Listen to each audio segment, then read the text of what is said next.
Hi everyone, my name is Julia and I'm the business development manager for Acme 21, and we create a lot of different type of technology for research purposes, but also for commercial purposes. And this is all for beekeepers and other pollinator managers. So today I would like to talk about the exploring technology and the future of acoustic technology specifically for beekeeping and how we can use sound analysis for hive health monitoring. Yeah, so just an introduction. The role of sound hive monitoring, there's actually a lot of research done in the past, but also together with our group at Prima and at Safe AgroBee. We have understood that there's a lot of studies that show that bee colonies produce a specific type of sound, and beekeepers also know this, and a lot of the time they go there and listen to the hive itself. But also with research, now we can surely say that bees, they really produce a specific type of sound related to their activity, health, and environmental conditions. And also we know that sound can actually reveal changes in the state of the hive, which can in turn help beekeepers take action before issues actually become visible. And also, research has identified sound with frequencies associated with swarming, queenlessness, and hive stress. So these are some of the things that we can understand through sound monitoring. So what can actually the sound reveal when it comes to analyzing it in the beehives? So one of the main things is the swarming, and this is where a lot of the tech development is currently coming in, including on our side.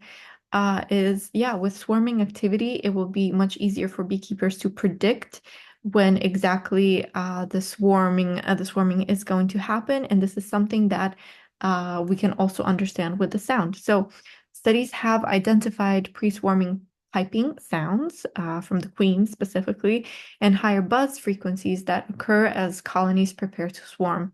Yeah, so this is something that could be very useful for beekeepers in the future to understand and to help manage the hundreds of beehives all remotely, and to go there and to prevent the swarming, or to actually help the swarming depending on the goals of the beekeepers. But this is one of the very interesting things that sound can predict. Also, queen health and presence. So through sound, it's also possible to understand this. So queen-right colonies produce different acoustic patterns from queenless ones eventually, and monitoring these sounds has been shown to detect queen health issues. So this is also something that beekeepers can really find useful, especially when it comes to monitoring all of these hives from remote. And now more than ever, it is also important to understand the environmental stressors, especially with climate change, as changes in sound frequency also correlate with the external stress factors such as temperature and fluctuations and parasite infestations. So also this is something that sound can help understand. So we have created this device, which is called the B005.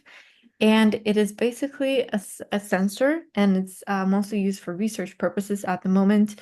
That is quite large. So it consists of two parts or three main parts. So the memory card, which is on the motherboard. So let's say in the main computer is around this size, and it is usually inserted on the top of the hive, so not in touch with the weather conditions.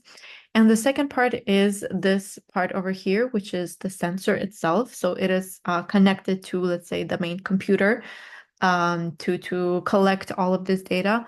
But when it comes to our sensors, we not only use sound, as we also believe that vibrations are something a very important aspect, because there's not just sounds in the hive, but also vibrations. So we use sound, vibration, and temperature and humidity to have a better understanding of what is going on in the hive. So there's also a small battery inside of this a smaller sensor that goes inside the beehive, and later I will show photos. Um, So it has a small battery in there. And this whole system, let's say, that consists of two main parts, is fed by a power bank. So the energy usually comes from a power bank if the colony that is being tested on or is having its data collected is a little bit far outside of where electricity is easily reached. So that's why uh, we suggest to use power banks to feed the device in the end. Um, so this is what it generally looks like. This is what I meant, the bigger piece, it goes on top usually, so without coming into contact with the bees. While the second part, which is this, it's a smaller sensor, it still has to be protected from the bees with a small linen pouch. That's what we usually like to use. So it doesn't harm the bees, and the bees are kind of okay with it being there. So we usually put this inside, put the sensor inside the pouch and inside of the hive to collect all of this information. So the sound, temperature, humidity, as well as the vibrations. So what are the future applications with this device? So as I mentioned, it is currently mostly for research purposes, but we are working to create a device that will be in the future very useful, and also thanks to Safe AgroBee, we'll be able to create a new product for ACMA 21 and to help beekeepers in the future to help understand the swarming process, also to help understand the hive health inside of the beehive, and as well as to understand the early predictions, let's say, of potential stressors that are not really inside of the hive. So this could be something very, very useful for the future.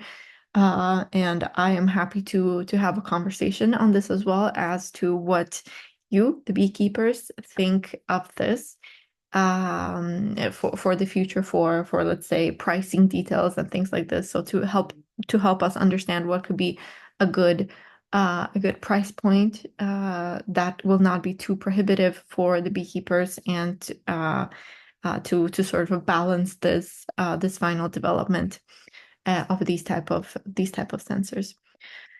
So that's it. And thank you. You can reach out to me at julia@buzzup.life if you have any questions or would like to speak more about these devices. Thank you.